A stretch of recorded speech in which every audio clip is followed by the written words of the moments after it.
Is this a regular kulmus or a Zilberman kulmus? No, it's a regular kulmus. Okay. Afterwards, show me what the difference is. That's already a big deal.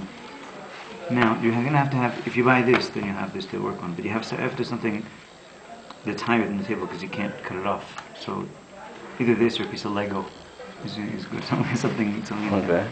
Then you need a. You can use this knife for just about everything. The number 10.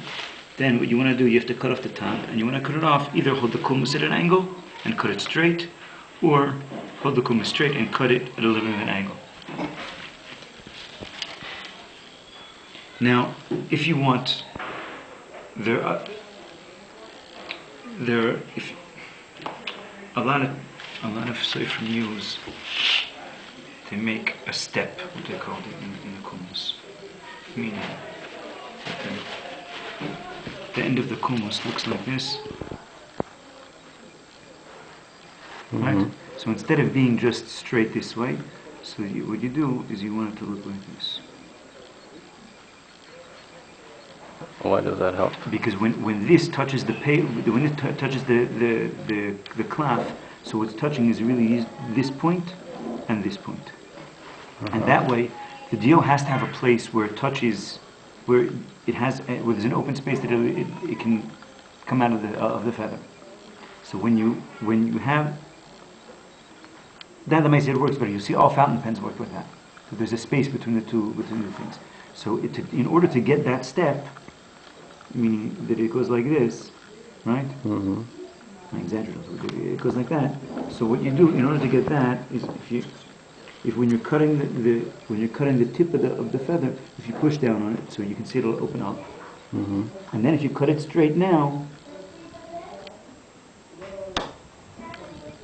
let me exaggerate it first so you can see the effect.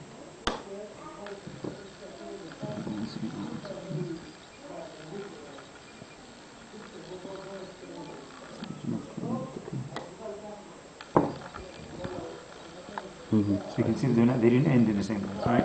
Yeah. It's a very big kulmus. So now with a smaller knife, this is a more delicate, this is a number 11. So this, you can come out the size to get it to whatever size you need. I don't know whatever size you can need here. Let's see if it works. You have in the bag there's a cassette. If you don't see me there. Just your hands and your shirt. Just my hands and shirt.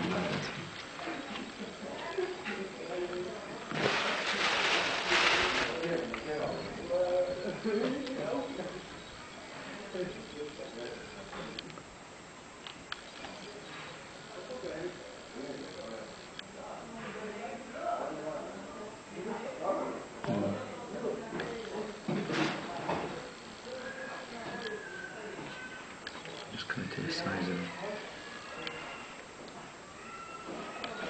Another thing you have to be aware of that when you're writing is the dampness in the air. Now you won't have such a problem because this is the winter, but in the summer, when it's very dry, the deal doesn't come out of the kulmus at all. And sometimes you get very frustrated. You think it's problems with the kulmus, and it's really problems with the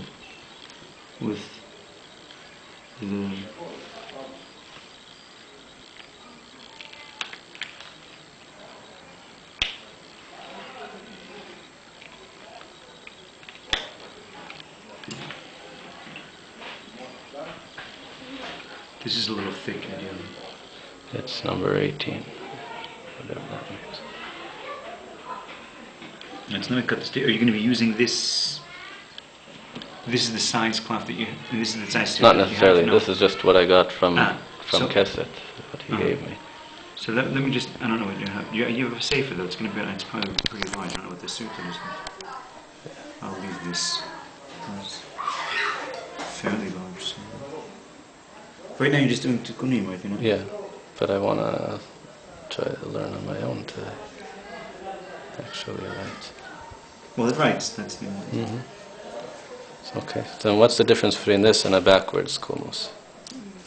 The backwards kulmus is instead of cutting from this side, So you're writing with it this way.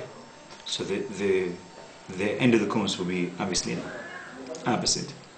Yeah. But there are a whole bunch of different patenting that he does, not that he did, not things that you're going to need. No, it's not.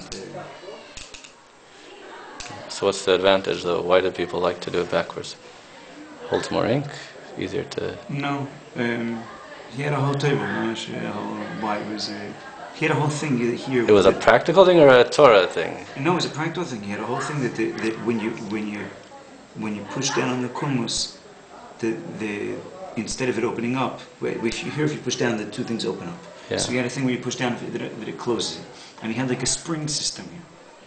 Oh, he had it. He put in a spring? No, he put it. He cut here a slot here, and then he folded a piece back in to the. He folded it back in, so that when it was a whole thing that he worked out, that when you push down with the kulmus, it closes instead of opening up, and then it was like a whole. Anyway. So the mice you write with a regular one or with that one? Regular. Okay. Okay, Seder, thank you.